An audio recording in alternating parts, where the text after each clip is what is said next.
మొన్ననే మన వైమానిక స్థావరాలకు మన వైమానిక చీఫ్ ఒక మాట చెప్పుకొచ్చారు. ఆహ్, ఏది భారతదేశంలో ఒప్పందాలు జరుగుతున్నాయి గానీ, మా చేతికి ఆయుధాలు రావట్లేదు, యుద్ధ విమానాలు రావట్లేదు. లేట్ అయిపోతుందని. రఫేల్ ఒకటి వచ్చినయి తప్పించి, మిగతా అయన్నీ గూడా అట్లున్నాయి. హిందుస్థాన్ ఏరోనాటికల్ లిమిటెడ్ ఎప్పుడో ఇవ్వాలన్నటువంటి తేజస్ లాంటి అందట్లేదు అన్నటువంటిది అసంతృప్తి వ్యక్తం చేసింది చూసాం. ఇప్పుడైతే మార్చి కల్లా 6 తేజస్ యుద్ధ విమానాలు రాబోతున్నాయట. ఇంజన్ల సరఫరాతోనే ఆలస్యమైందట. వచ్చే మార్చి కల్లా కనీసం 6 తేజస్ విమానాలు భారతీయ వైమానిక దళానికి అందజేస్తాను Hindustan aeronautical limited chairman Sunil ప్రకటించారు.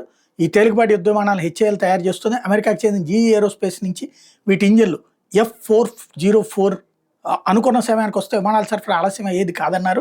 తేజస్ ఎల్సీఏ MK1A వేరియంట్ డెలివరీల ఆలస్యం మీద air chief marshal AP Singh కూడా అసంతృప్తి వ్యక్తం చేసే నేపథ్యంలో 2021 ఫిబ్రవరిలో 83 తేజస్ విమానాల కోసం 48,000 కోట్ల ఒప్పందాన్ని హెచ్ఏఎల్ రక్షణ శాఖ ఒప్పందం కుదిరితే మరో 97 విమానాలకి అంటే ఇంకొక 67,000 కోట్లకి ఆర్డర్లు పెట్టే పనిలో ఉంటే ఇప్పుడు ఈ వ్యవహారం 12 ఇంజన్లు త్వరలో జీఈ ఏరోస్పేస్ నుంచి వస్తాయట ప్రస్తుత ఆర్థిక సంవత్సరంలోనే. తద్వారా తేజస్ విమానాలు ఐఏఎఫ్కి డెలివరీ చేసేందుకు వీలవుతుందని, 2023లోనే అందాల్సిన ఇంజన్ల ఆలస్యం వల్లే ఈ విమర్శలు ఎదుర్కోవాల్సి వచ్చిందని ప్రకటించారు. మాకు ఒక్క ఇంజిన్ మాత్రం వచ్చింది. జీఈ నుంచి ఇంజన్ల సరఫరా స్థిరంగా ఉంటే వచ్చే ఏడాదిలో 16 విమానాలు తయారు చేయాలని హెచ్ఏఎల్ భావిస్తుందని ప్రకటించారు. ఇక్కడ సమస్యల్లో ఆ జీఈ సంస్థే నాటకం ఆడుతోంది, అమెరికా నాటకం ఆడిస్తోంది.